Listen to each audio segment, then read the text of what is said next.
Pasukan Pertahanan Israel atau IDF mulai kekurangan pasukan untuk bertempur di jalur Gaza. Ratusan tentara Zionis itu tewas bergelimpangan seusai 316 pertemuan militer IDF diserang Hizbullah. Di saat yang sama, 30.000 warga Israel juga menolak perang dan memutuskan kabur dari negaranya. Dilansir dari Tribun News pada Rabu 7 Februari, hal itu telah dikonfirmasi Hizbullah melalui saluran telegramnya.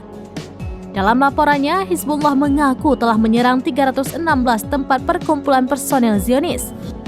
Akibat serangan itu, ratusan tentara Zionis tewas dan terluka. Mirisnya, di saat yang hampir bersamaan, 30.000 warga Israel justru berbondong-bondong memadati bandara. Mereka berupaya kabur dari Israel seusai menolak ditugaskan sebagai tentara cadangan di jalur Gaza. Alhasil, Israel pun semakin chaos menghadapi perlawanan. Terlebih, 2 pabrik militer Israel pun telah hancur lebur karena dihantam rudal pasukan Hizbullah.